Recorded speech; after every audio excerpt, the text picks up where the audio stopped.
Hi everybody, it's Phaedra Jade Star, your Tantra and Embodiment coach, and I am here, as I promised, to talk about what Tantra is not. And this video needed to be its own setting because there's so much that I have been seeing in the world here that people are proclaiming Tantra to be, which is absolutely not it. So let's talk about what Tantra is. And I did do this in a previous video, which you can see here on YouTube. And let's talk about what it's not. Okay, starting out with what it is. Tantra is a very, very ancient practice. It is a spiritual practice. It is a yoga practice. It's also a Buddhist practice, a threefold type different yoga practice and Buddhist practice. So having said that, a lot of people think when they get into Tantra that it's all about sex. Well, sex is later. Yeah, actually later. So when you look at the 8 limbs in yoga, from 1, we talk about breath, then we talk about asanas, then we go into bhakti and devotional practices. And those practices evolve and open to spaces where we love ourselves more deeply, we love the planet more deeply, and everything is cared for. And it has to be like that before you can get to the 8th limb, which is Tantra. So, and there's no accident there. Because if you are not able to work through the heartbreak and the intensity and the shadows and stuff that you have within yourself, it's going to be very hard to move into the depth of what Tantra is. So let's jump forward into what Tantra is on the 8th limb and an abridged version so you understand this a little bit better. And that way we can have better focus when we are able to talk about pop culture Tantra and what it's not. So, okay, Tantra as it is in the 8th limb, the true practice of it through yoga and the modalities of Buddhism is self-awareness. It's mindfulness practice. And what that means is that you're doing inner work all the time. Tantra is incredibly devotional, and that you take whatever is happening in your life in the moment, whether you consider it good or bad, it's irrelevant because it's everything, life and everything. And you take that and you use that as a catalyst. It's mostly comes into an intense space where we have challenges, where we have grief, where we have rage, where there's cataclysmic things that happen in our world. And usually we want to reach for something outside of ourselves and make our lives better by bypassing what's happening in the inner world. And Tantra says, come back home, come into your space here, into the heart and the center of who you are, and learning to quiet the mind. So, remember we said in the beginning that this is a yoga practice, which also includes meditation, which is incredibly important in Tantra.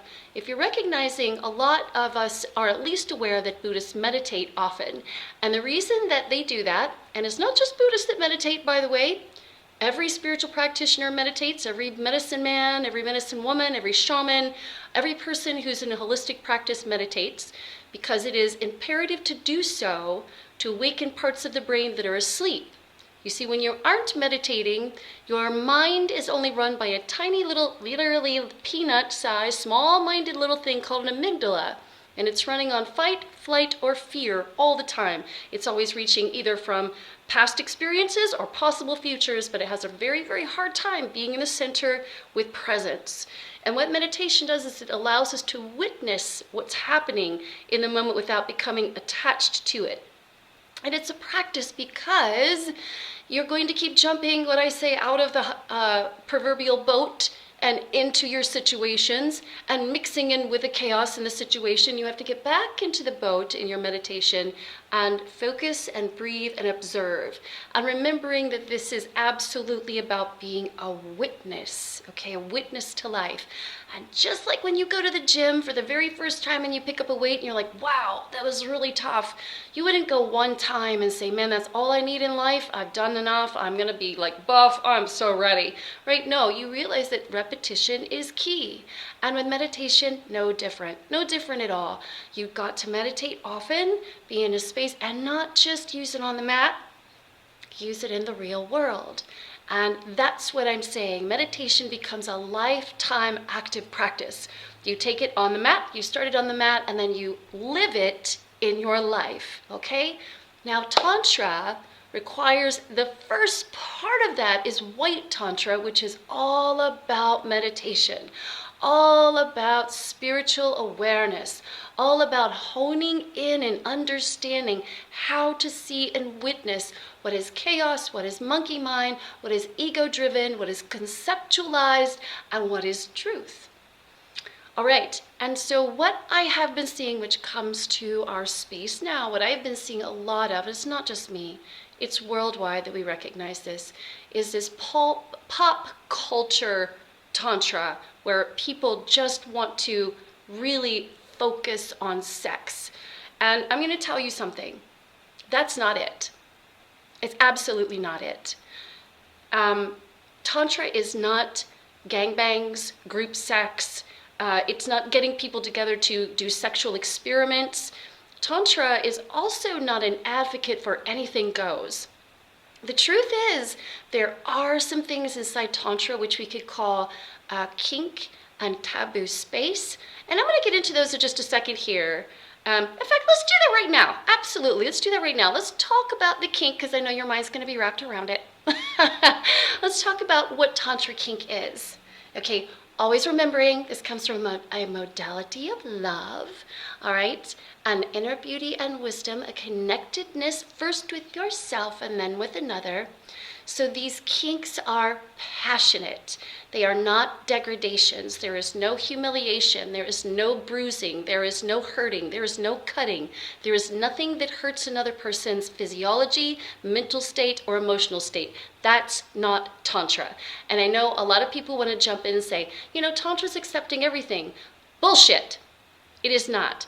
And there are definitive things that happen in the sex world that are not tantric. And I'm sure a lot of you know what I'm talking about. So we're going to talk about what Tantra is on the kink side. It would be biting. That's right. Biting, scratching, some slapping, not leaving marks. We are not leaving welts. We are not leaving bruises. Understand? That's not happening. Acts of passion, squeezing. You are absolutely in a space of passion. I bet all of you out there can actually feel the difference of what I'm saying here. Is if you're in a heat of passion and you nibble on someone's neck or you bite them on the arm, you're not trying to draw blood and you're not performing either. It's not even about that. It's the act of being connected together. Scratching. Ever had a guy be totally, oh my God, because you've scratched his back and he's just in, on cloud 12 somewhere in the throes of passion? Can happen either with a male or a female, either one. But I just happen to know that there's a lot of men that wear those scratches on their back like this, look what I got, like a trophy. Because they're proud of it. Not because a woman was trying to do it, but in the heat of passion, she became extraordinarily turned on and then drove her claws right into him, right? So, and some spanking type stuff. No slapping on the face, guys and girls. Nope, that's not Tantra. We're talking about definitively impacting a type of play that never leaves true love and intention. It never leaves presence. There's no performing in Tantra. You don't come to the stage in Tantra, okay? And now we're going to go a little deeper into that, where I want to talk about the dangers of what people are talking about in Tantra, because this is really critical. And I really want to hone this in because it's super important. Never, ever, ever are we going to dismiss medical advice to suggest something sexual to replace it. All right, so let me be really 100% clear here. For those people that have a thyroid condition, men, women, and others too, it is imperative to work with your doctors, to always listen to your doctors and follow their advice. Understand? You are not to stop taking your medication and replace this with deep throating. Deep throating, I realize, has been put into this pop culture Tantra as men doing this to women. And listen, if this was a real scientific truth, then everybody would have to do it. Literally, both men and women would have to deep throat because both men and women have thyroid issues. But that's not what's happening. So do not ever, ever advocate deep throating as a resourceful tool to heal your thyroid condition. I know some people have had goiters, but listen, thyroidism comes in many different forms. It's not just one kind of condition or one type of disease. So you have to treat this accordingly. And Tantra teachers, true Tantra teachers, have to be truly aware of what is safe protocol and what is not. We are not advocating to use sex as a weapon. You will never, ever hear in Tantra that you need to sacrifice your position as a woman or a man. That is not the same as sovereignty. Sovereignty lives in Tantra. Sacrifice does not. Okay? We don't hurt each other. We don't use sex as a weapon. And we don't take our problems to the bedroom. Another thing that I hear too is that there are certain, let's say, floating innuendos that if you deep throat, you can make a lot of money and be prosperous. Now just listen to how ridiculous that sounds. You know, if that were the case, everyone in porn would be a billionaire. Yeah. So that's not true either. What is true about doing the act of lingam worship is that when your heart is open, you are present and fully devoted, just like yoni worship, no different. Your vibrational field brings in abundance. That's a different wave altogether. So we're not talking about the act so much as we're talking about what occurs on the inside and the connection between the two people that adds a circuit of what we call that luscious chemical bag of oxytocin, dopamine, and serotonin, that perfect little love bag that really gets you high and keeps you there. And by the way, a lot of people try to trump that and put that right into, let's go and take our problems straight to the bedroom and hit the chemical bag, and that's called bypassing, not Tantra, all right?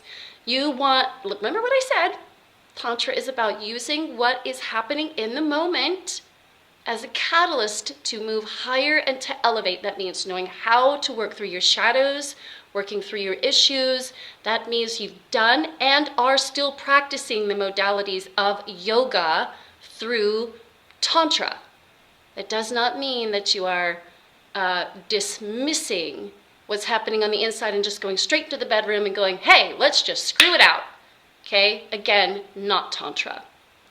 So, Tantra is not about taking sex and using it as a hat to put on, to become a sex doll, to become a sex toy, to become objectified. It is none of that. And I'll tell you something else.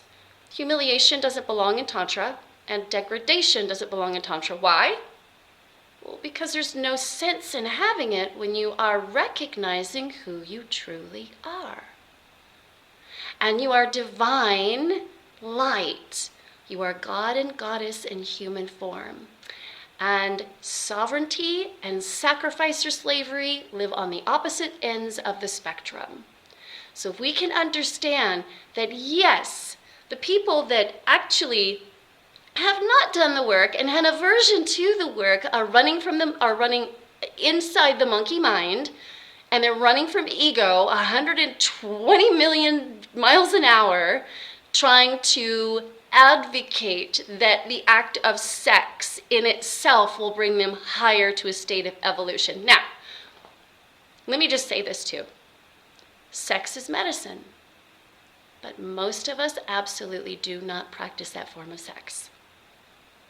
That form of sex lives inside the Kama Sutra, and it lives in higher spaces. Remember, the Kama Sutra was just one space by which we took sex and we understood it in an Asian practice and was illustrated. Long before that, it was still used for medicine in temples, all right? So it's still expressed. And what I can say is this: that's work in itself.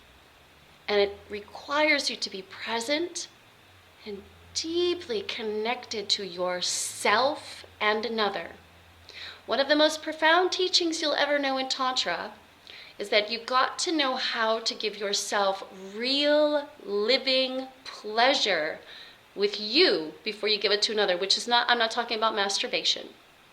I am not talking about any of that. I'm talking about being able to slow down and use the ancient wisdom and practices of knowing how to softly touch, stay inside your body, recognize when the chatter in your brain is going on, breathe through it.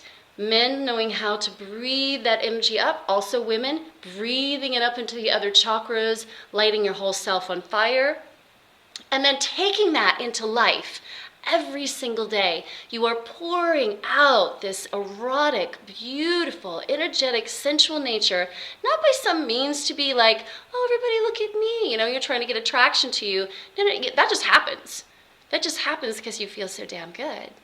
Okay, but that takes work to get there, and that's why you get a Tantra teacher. That's why you work on the modalities of touch. That's why you learn how to peak your sensations and your arousal and take yourself higher into spaces, right? So that you can learn to be tuned in before you have another person into your atmosphere where you're going to share that.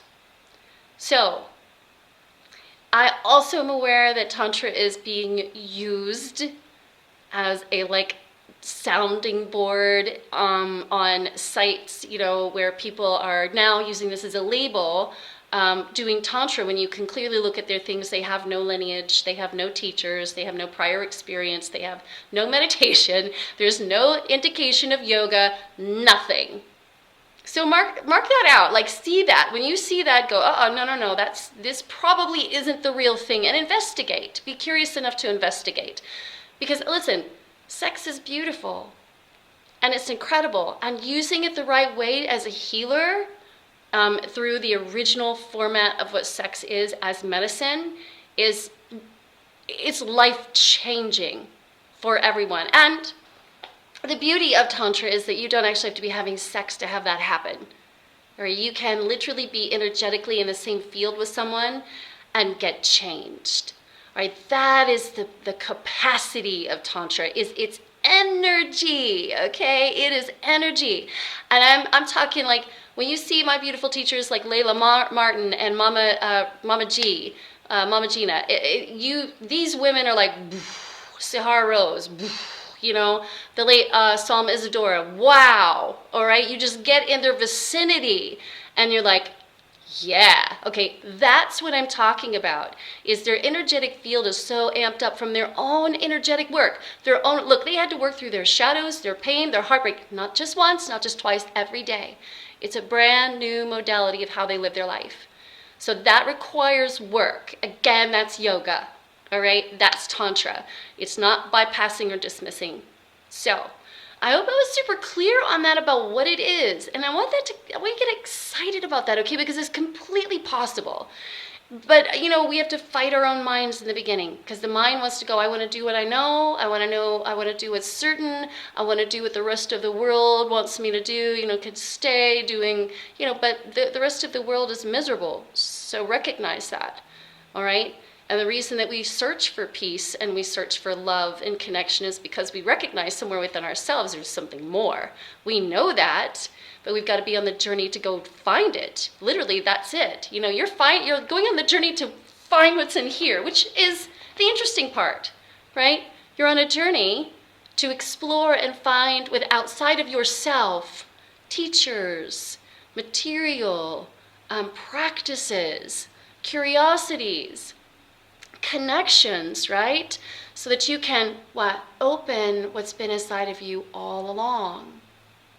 So that's the truth of Tantra, my dear beauties, is that it does live inside of you, but the process to get there is understanding what's real and what's not. And let me just make a footnote here, because I know that we have talked about the dangers just a little bit, tapping onto that. When you are in spaces where Tantra and loving and deep intention is not there, it's dangerous. There are we just compound our traumas and build and stack and suppress and bypass and shove stuff down and try to put all of these sexual fantasies and performances and try to be something and get onto it, and guess what? Your kingdom crumbles, right? Because the garbage underneath is still coming up. Yeah, it's still coming up through the cracks, through the cement, through everything, and then you know like, well, what the hell happened? So, you know, I believe that this Tantra is for everyone who's ready to do it, but you know, not everyone is ready to evolve. Not everyone is ready to live a blissful life, and that's a sad situation, but it's true. Okay, so, but I bet you, if you're one of those people listening to this right now and you got to the end, I don't think that's you. I think I would take this to the bank and I would say that you absolutely are clued in to a deeper resonance, a deeper space of knowing and wanting to explore that.